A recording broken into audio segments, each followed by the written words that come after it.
Photo తీసి పంపించచ్చు, మాట్లాడే వాళ్ళు మాట్లాడేస్తారు. ఫాస్ట్ ఫాస్ట్ గా లేపితే నెక్స్ట్ ఇంక ప్రోగ్రామ్ జరుగుతుంది. I am Virendra. I am studying second class. MPP school Pole Kuru. Today man is a farmer. Lots of fruits and vegetables. I was cut. Your food. Thank you. My name is Veera Nasti. Achyuta Ramayanam చెప్తున్నాను. ఆ అయోధ్యకు రాజు దశరథ మహారాజు.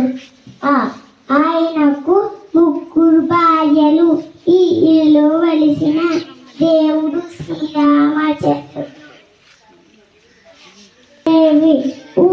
ఊర్మిళ లక్ష్మణుడి భార్య, సీతకు చెల్లి. ఋషి వశిష్ఠ విశ్వామిత్రులు. ఎన్నడు రాముడు 14 ఏళ్ళు వనవాసం చేశాడు. ఐక్యమత్యంతో మైత్రి చేశాడు. Polekuru. Plastic bags are very dangerous and pollute land, water and air. Many animals eat plastic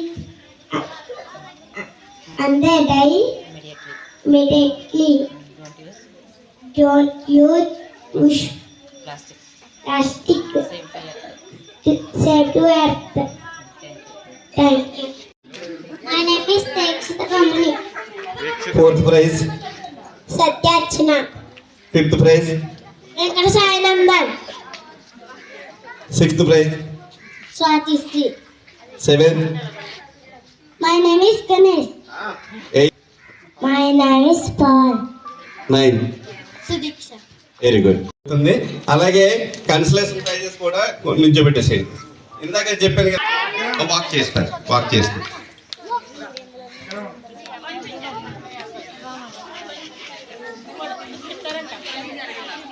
వీళ్ళందరూ ఫస్ట్ సెకండే కదండి. ఓకే,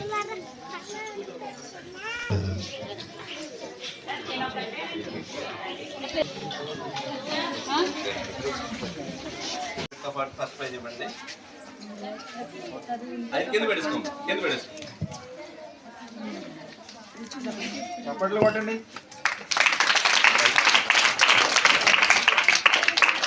సెకండ్ ప్రైజ్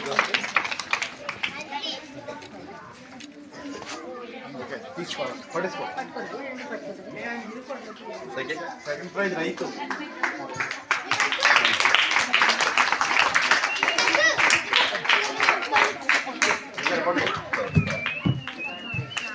ముందుకు రా.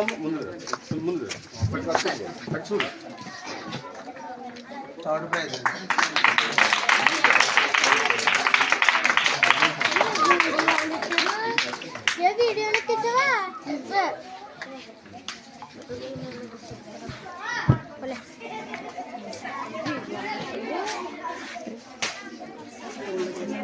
ఓకేనా?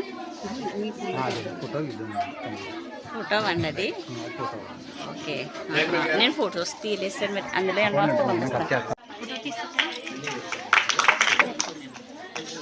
ఆనంద్ ఎలా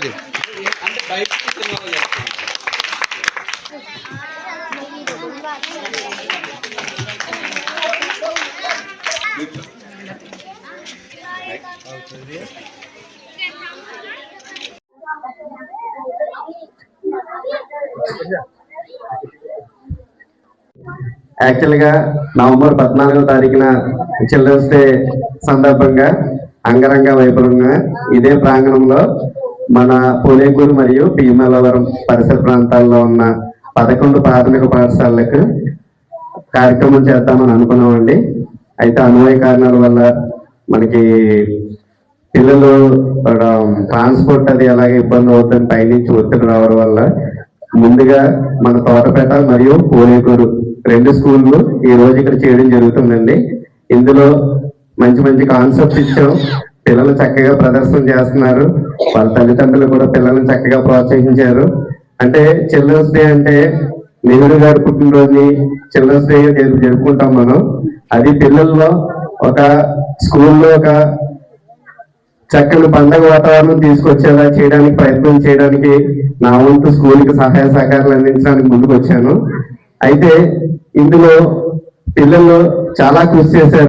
ఇక్కడ ఉండుంటే ఒక ఇదిలో ఉండని కార్యక్రమం, బట్ 2 స్కూల్ అయినా సరే అంగరంగ వైభవంగా జరుగుతుంది. ఈ కార్యక్రమం ఇంకో 1 hour వరకు కొనసాగుతుంది. ప్రతి పేరెంట్ మీ సహాయ సహకారాలు అందిస్తారని చెప్పేసి కోరుచున్నాం.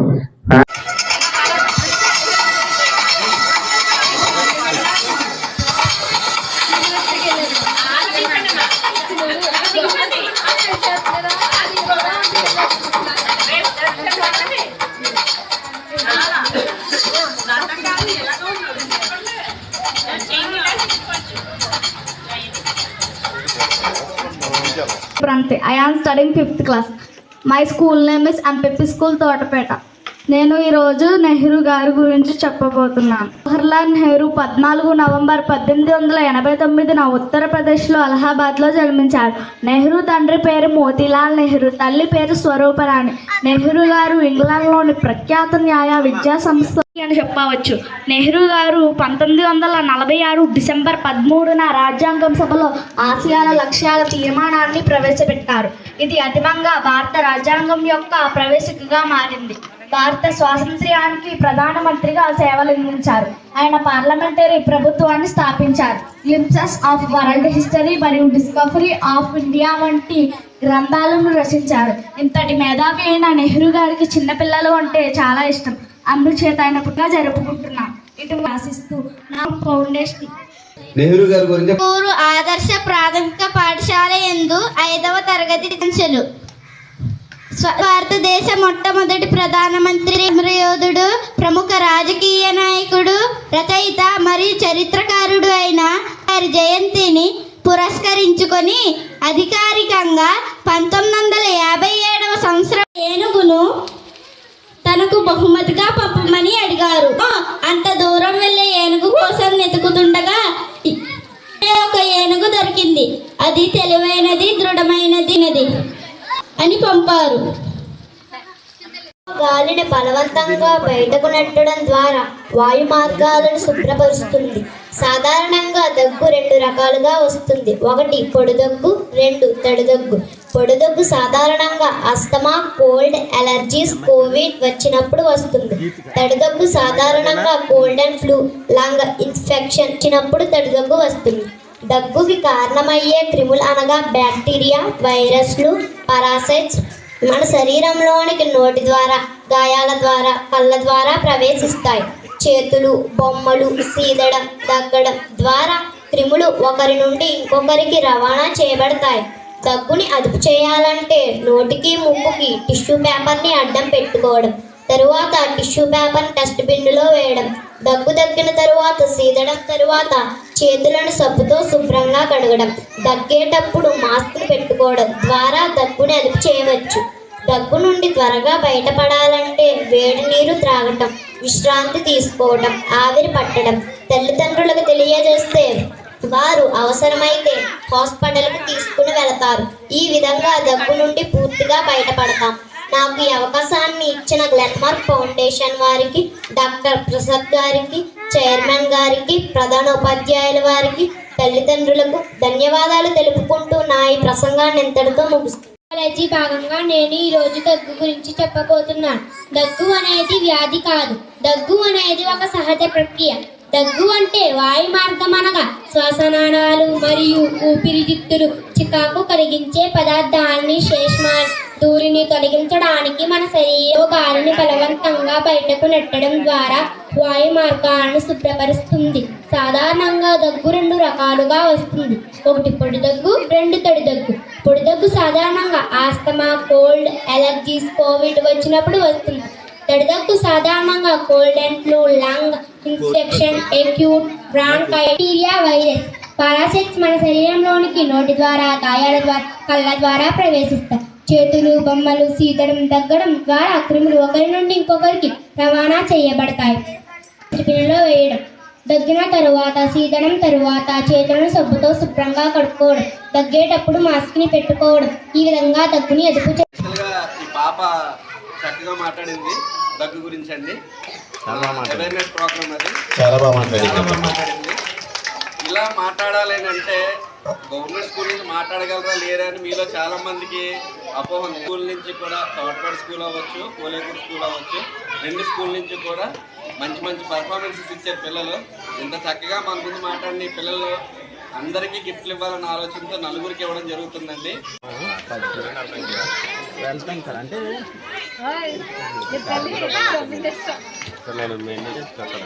ఇవే తాగలరా? నేను కూలింగ్ వాటర్ తాగుతాను రా. తెలిసిన మంచి డాక్టర్ గారు ఉన్నారు, ఆయన దగ్గరికి వెళ్దాం పదా. 2-3 దగ్గరికి వెళ్ళాను రా, ఆయన తగ్గట్లేదురా. ఆయన గురించి మన చుట్టుపక్కల గ్రామాల వారు అందరూ ఆయన దగ్గరికి వస్తారు. వైద్యం చేసే దగ్గర అంత డబ్బులు లేవురా, మనం చేసుకుంటే ఆయనే మందులు ఇస్తారా.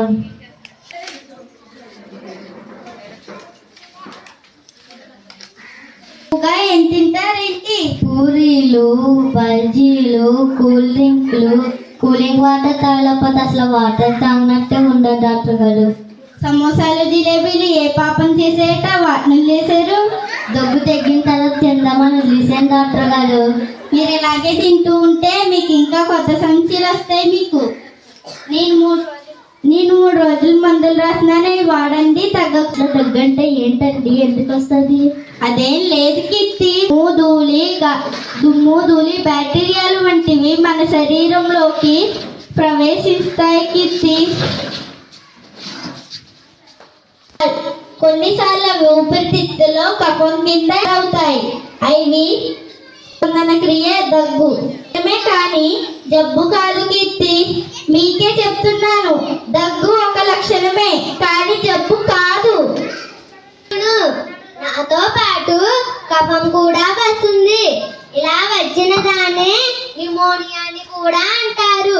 నా వల్ల ఇలా తయారయ్యిన కఫాన్ని మన శరీరం బయటకు దగ్గు రూపంలో పంపిస్తుంది. నా వలన జలుబు, ఊపిరితిత్తుల సమస్య, సిఓపిడి, తీవ్రమైన బ్రోంకైటిస్ వంటి సమస్యలు వస్తాయి. ఇదిగో వీరే నా కుటుంబ సభ్యులు. నేను వస్తే వీళ్ళు కూడా వస్తారు. జలుబు, ఫ్లూలు, ముక్కు కారణం, తుమ్ములు, దగ్గు, తలనొప్పి, గొంతు నొప్పి అన్నీ రప్పిస్తాను. అదే ఫ్లో అయ్యాలనుకోండి, అధిక జ్వరం మరియు శరీరం అంతా కుదిపి పాడేస్తాను. ఇదే ఊపిరితిత్తుల ఇన్ఫెక్షన్ ని. నేను వచ్చానంటే ఊపిరితిత్తుల నుండి కఫాన్ని కూడా చేరుస్తాను.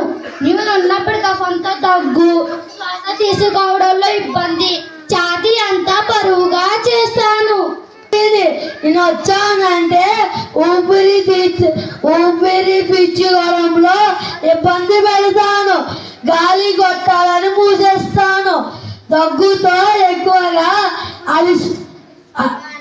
బయటికి పంపిస్తాను. ఎక్కువగా అలసిపడేసేస్తాను. నేను వచ్చానంటే గొంతు నుండి ఊపిరితిత్తులు ఉండే గొట్టాలకు ఇన్ఫెక్షన్ రప్పిస్తాను. గొంతుని ఇరుకుగా చేస్తాను. శ్వాసలో ఇబ్బంది పెడతాను. నన్ను కోరుకునేవారు పొగ ఎక్కువ తాగండి. దగ్గు చూసా కదా, ఇప్పుడు పొడి దగ్గు చూడు. ఏ పొడి దగ్గుని? నేను ఉన్నప్పుడు దగ్గులో కఫం రాదు కానీ శ్వాసనాళాలలో ఇన్ఫెక్షన్ కలిగిస్తాను. నా వల్ల ఆస్తమా, జలుబు, అలర్జీ మరియు కోవిడ్ వంటి వస్తాయి. ఇదిగో వీళ్ళే నా కుటుంబ సభ్యులు. నేనే ఆస్తమా. నేను మీ శరీరంలోకి వచ్చానంటే చాలా కాలం ఉండిపోతాను. ఊపిరి తీసుకోవడానికి ఇబ్బంది కలిగిస్తాను. తరచు దగ్గు వస్తుంది. నేను వ్యాధులు మరీ ఎక్కువగా ఇబ్బంది పెడతాను. జలుబును నేను వచ్చానంటే మామూలుగా ఉండదు. ముక్కు కాచుకుంటూ దగ్గుతూ తుమ్ముతూ ఉండేలా చేస్తాను. నేనే ఎలర్జీ. నేను వచ్చానంటే గొంతును ఎండబెడతాను. ఊపిరి తీసుకోవడంలో ఇబ్బంది పెడతాను. కొళ్ళును ఎక్కువ దురద పుట్టిస్తాను. ఇబ్బంది పెడతాను. నేను కరోనాని కరోనాని బాబాయ్ వీడొచ్చాడేంటండి. వీడు మిమ్మల్ని కాదు మాలాంటి డాక్టర్ని కూడా వదలలేదండి. నేను వచ్చే ముందు నా ఫ్రెండ్స్ అని పంపిస్తాను. నేను మీకు గుర్తున్నానా? అదిగో అది కూడా ఉంది చూడు. అదే చేత్తో ఇంకొకరిని షేక్ అడ్డు పెట్టుకోకుండా తుమ్మడం వల్ల కూడా గాల్లో కలిసి అవతల వారికి వైరస్ అలా కూడా వైరస్ వ్యాపిస్తుంది. కీర్తి పొగకు తుమ్మినప్పుడు దగ్గినప్పుడు టిష్యూను అడ్డు పెట్టుకొని దగ్గాలి. తుమ్మినప్పుడు తగ్గినప్పుడు తర్వాత చేతులు సబ్బుతో శుభ్రంగా కడుక్కోవాలి.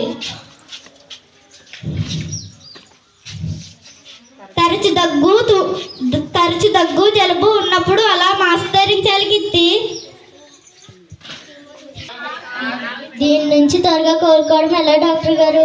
చూడు అలా ఆవిరి పట్టడం వేడి నీళ్ళు తాగడం వల్ల కూడా కోలుకోగలం.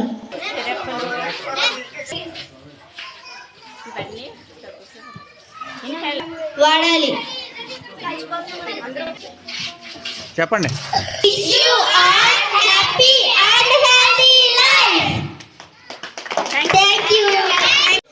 ఇంకా ముందుకు రా.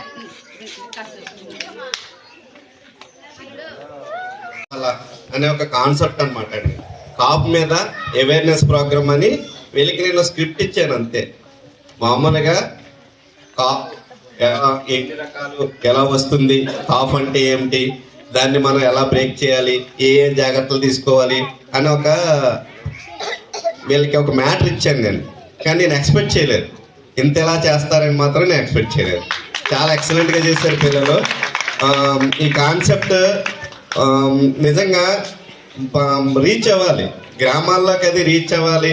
టీవీలో అది చూపించి వీళ్ళకి చేస్తున్న దాన్ని అవేర్నెస్ ప్రోగ్రామ్ కనుక జనాలకి రీచ్ అయ్యేలాగా ఈ కార్యక్రమాన్ని రూపొందించిన పిల్లలకి, ఇంత చక్కగా డిజైన్ చేసిన టీచర్లకి నా హృదయపూర్వక ధన్యవాదాలు తెలుపుతున్నానండి. వీళ్ళు ప్రతి ఒక్కరు కూడా ఫస్టే. ఈ కాన్సెప్ట్లో వీళ్ళు ప్రతి ఒక్కరు కూడా ఫస్టే.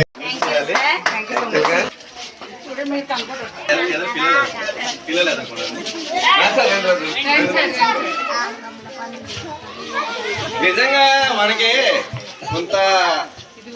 కొంతమంది కనబడతాం, కొంతమంది కనిపించరు. ఆ కనిపించిన ఆయన ఈయన. మీరు గుర్తుపెట్టుకోండి. అంటే నేను గొప్పగా చెప్పట్లేదు, మన స్కూల్ని ఒక స్థాయిలో నిలబెట్టే సత్తా ఉన్న మాస్టర్ ఈయన. మీరు గోడలో ఫెయిల్ అవ్వాలేమో తప్ప ఆయన తపన మీకు కనిపిస్తుంది. ఈయన గురించి చాలా మంది వెయిట్ చేస్తూ ఉంటారు స్కూల్స్. అంత పిల్లల్లో అంత స్కిల్స్ బయట తీసుకురాగలరు. మీ పేరెంట్స్గా మీరు మీ చుట్టుపక్కల ఉన్న, మీ పక్కన ఉన్న పేరెంట్స్ కూడా చెప్పి నెక్స్ట్ ఇయర్ ఇస్తూ పెరగడానికి ఉపకారం చేయాలి. అర్థమైందండి? చక్కని ఇది ఒక పెద్ద భారీ స్థాయిలో జరుగుతున్న కార్యక్రమం కింద ఇలా చేసుకోవడానికి కూడా మన స్కూల్ నుంచి కాదు, పేరెంట్స్ నుంచి సహకారం ఉండాలి. ఈ స్కూల్ ద్వారా 45 మంది స్ట్రెంత్ అయ్యింది. నెక్స్ట్ ఇయర్ మీరు 100 మంది చేసే అవకాశం మీకే ఉంది. మీరందరూ తెలుసుకుంటే ఈ స్కూల్ 100 మంది స్ట్రెంత్ ఉంటారు. 100 మందికి సరిపడే రూమ్స్ ఉన్నాయి. మీరే దీనికి ఆద్యం పోయాలి. ప్రతి పేరెంట్ కూడా మీ పిల్లల దగ్గర చక్కని ప్రతిభ ఉంది, ఇవి ఎక్కడెక్కడో కార్పొరేట్ స్కూల్లో చదువుతున్న పిల్లల దగ్గర నుంచి మాత్రమే ఇలాంటి ఆశించడం కాదు. గవర్నమెంట్ స్కూల్లో చదువుతున్న పిల్లల నుంచి ఇంత చక్కటి రెస్పాన్స్ వస్తుందంటే అది మనం వేరే వాళ్ళకి తెలియజేసి మీరు చూసినప్పుడే అది తెలుస్తుంది. ఇంత మాటకు జై డోల్ మేరా బాయ్, మీ మాటకు జై. దగ్గేరా జీవిత సత్యం, దగ్గేరా మనిషికి ప్రాణం. దగ్గేరా జీవిత సత్యం, దగ్గేరా మనిషికి ప్రాణం. డోల్ మేరా బాయ్, మీ మాటకు జై. డోల్ మేరా బాయ్, మీ మాటకు జై. ఏం చెప్తారు వాళ్ళకి ఇచ్చే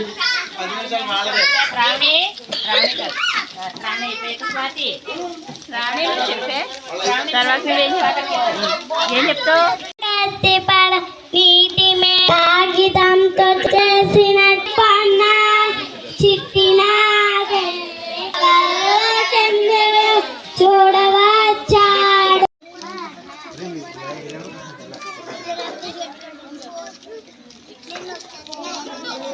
రే ఇలా చూడండి అందరూ.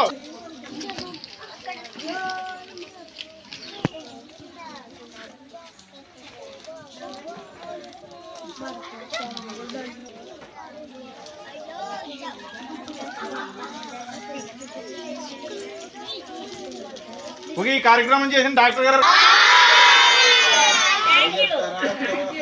థ్యాంక్ యూ చెప్పండి.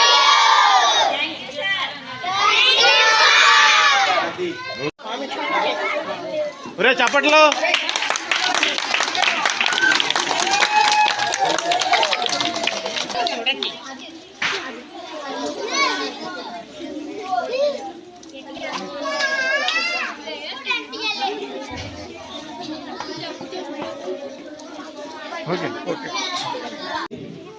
చాలా ధన్యవాదాలు డాక్టర్ గారికి, మరి ఇరు పాఠశాల చైర్మన్ వారికి, అదేవిధంగా తల్లిదండ్రులందరికీ కూడా. మరి ఒక మంచి మాట ఉంది, దాత దొరకుట దుర్లభము ధరణి యందు అంటారు. చాలామంది చాలా రకాలుగా సంపాదిస్తారు, కానీ పిల్లలు ఇందాక పద్యంలో కూడా చెప్పారు, ఆ దాతృత్వం చాలా మందిలో ఉండదు. అది సహజంగా రావాలి. కొంతమంది దాతృత్వం చాలా మంది చేస్తూ ఉంటారు, కానీ ఆ దాతృత్వం ఎలా ఉంటుందంటే ఒక చేతితో చేస్తే రెండో చేతికి తెలియకూడదు, సహజంగా రావాలి. నేను పలానా కార్యక్రమం చేయాలనే ఉద్దేశంతో ఎప్పుడు వెళ్ళినా ఏదో రకంగా మోటివేట్ చేస్తూ పిల్లల గురించి, గవర్నమెంట్ స్కూల్లో స్ట్రెంత్ గురించి పెంచాలి, కార్యక్రమం గురించి, దాన్ని నేను ఇనిషియేట్ తీసుకుని కార్యక్రమం రూపంలో పెట్టాం. మనం చేద్దాం రవీంద్ర గారు, ఎంతైనా నేను చేసి పెడతానండి.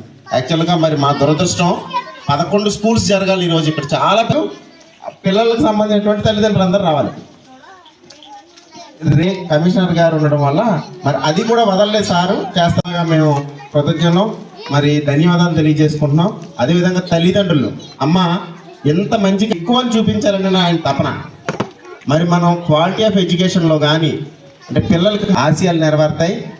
అంతేకాకుండా ఆయన మాటలోనే చెప్పారు ఏంటంటే, ఇక్కడ మంచి పిల్లలు ఫీడ్ ఉంది, ఇక్కడ ఫీడింగ్ ఏరియా ఉంది ఇక్కడ, కాబట్టి నెక్స్ట్ ఇయర్కి ఆకాంక్ష మరొకసారి మేము కృతజ్ఞతలు తెలియజేసుకుంటూ మరి తల్లిదండ్రులు ఈ చుట్టుపక్కల ఉన్న ఈ హ్యాబిటేషన్ ఉన్నటువంటి పాఠశాలని స్ట్రెంథన్ చేసి 100 మందిని చేసి మరొక్కసారి మళ్ళీ డాక్టర్ గారిని ఇక్కడ తీసుకొచ్చి మరి ఆయన చేత ఇంతకంటే పెద్ద ప్రోగ్రాం చేయించి అందరి పిల్లలకి కూడా మళ్ళీ మనం ఆయన చేతుల మీదుగా మళ్ళీ మనం ప్రైజ్ ఇప్పించాలని కోరుకుంటూ మరి కార్యక్రమానికి సహకరించినటువంటి మీ అందరికీ పేరు పేరున ధన్యవాదాలు చేసుకుంటూ, అదేవిధంగా మీడియా మిత్రులు మరి ఎప్పుడో 1 గంట నుంచి ఇక్కడ ఉన్నటువంటి మీడియా మిత్రులకి సారథి మొత్తం టీం పెట్టుకున్నది, సంస్థ ఏం లేదండి.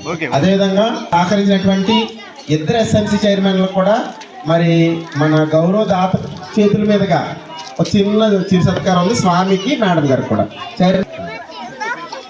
మరి వారికి మా ప్రతి కార్యక్రమంలోనూ మా వెన్న వ్యక్తైనా మరి ఆయనకి తర్వాత కుటుంబం తెలియజేసుకుంటూ తెలిసినటువంటి తోటపేట ప్రాథమిక పాఠశాల చైర్మన్ గారు దోన వరలక్ష్మి గారిని మా స్టాఫ్ డాక్టర్ గారు మరి సత్కరిస్తారు.